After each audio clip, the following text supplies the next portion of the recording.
یقیناً میری امت کی حکمرانی وہاں تک پہنچ کے رہے گی جہاں تک میرے لیے زمین کو سمیٹا گیا۔ سارے مل کے حضرت امام مہدی کی راہوں کو ہموار کر رہے ہیں۔ ہمہ گیر تصور دیتا ہے دین، زندگی کے ہر پہلو کو ڈسکس کرتا ہے دین۔ تو اسلام کا یہ اعزاز ہے کہ اسلام کیا ہے؟ دین۔ اس کو مذہب کہہ کے چھوٹا نہیں کرنا چاہیے۔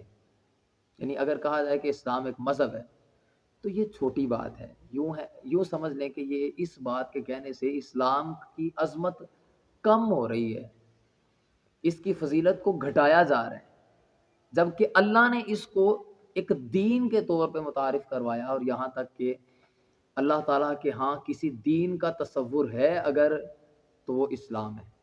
ان الدین عند اللہ الاسلام، اسلام کا تصور اللہ تعالیٰ کے ہاں ایک دین کے طور پہ ہے۔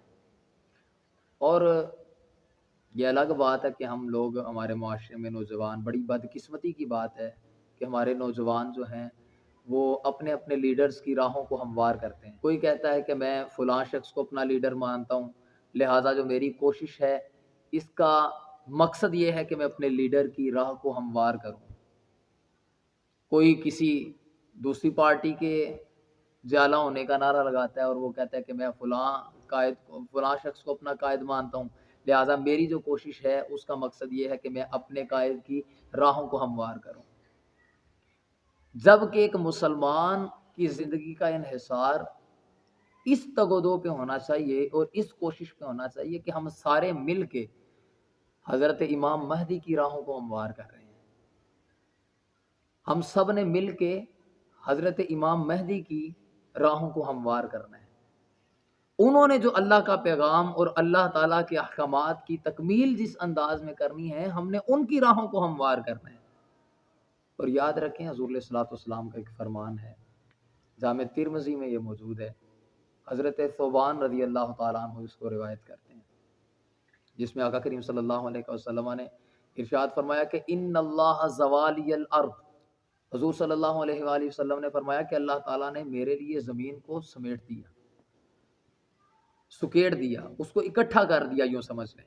فرأیت مشارقها ومغاربها، رسول پاک صلی اللہ علیہ وسلم نے فرمایا کہ میں نے اس کے مشرق و مغرب کو یہاں تک کہ دیکھ لیا، میں نے اس کے مشارق و مغارب دیکھ لیے۔ ہم جن حالات میں زندگی گزار رہے ہیں، مسلمان کے لیے یہ حالات بڑے مشکل ہیں۔ حلال و حرام کی بھی تمیز کرنی ہے، اچھے برے میں بھی ایک فرق رکھنا ہے، ایک حدود کے اندر زندگی گزارنی ہے۔ مشکل ضرور ہے، لیکن یہ حضور علیہ الصلوۃ والسلام کے فرمان کا حصہ میں سمجھتا ہوں مسلمان کے لیے تسلی کا سبب بنتا ہے، تسکین کا سبب بنتا ہے۔ حضور علیہ الصلوۃ والسلام نے فرمایا وَإِنَّ أُمَّتِي سَيَبْلُغُ مُلْكُهَا مَا زُوِيَ لِي مِنْهَا، یقیناً میری امت کی حکمرانی وہاں تک پہنچ کے رہے گی جہاں تک میرے لیے زمین کو سمیٹا گیا۔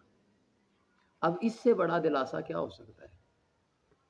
حضور علیہ الصلوۃ والسلام کے ایسے فرامین پڑھنے کے باوجود اگر کوئی دائیں بائیں ایکس وائی زیڈ پارٹیز کی طرف دیکھتا ہے تو میں سمجھتا ہوں کہ یہ محرومی ہے۔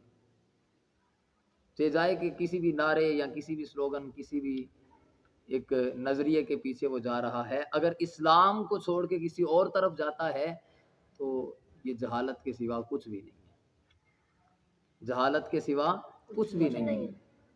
کامیابی اس میں ہے کہ انسان سب چیزوں کو ترک کر کے اسلام کی طرف آ جائے اور اس کا ایسا معاون بنے کہ حضور علیہ الصلوۃ والسلام کی یہ فضیلت، جس فضیلت کو اللہ تعالیٰ نے حضور علیہ الصلوۃ والسلام کے تعارف کے طور پہ بیان کیا ہے، لِيُظْهِرَهُ عَلَى الدِّينِ كُلِّهِ، اب حضور علیہ الصلوۃ والسلام کی اس فضیلت کے معاون ہم نے بننا ہے۔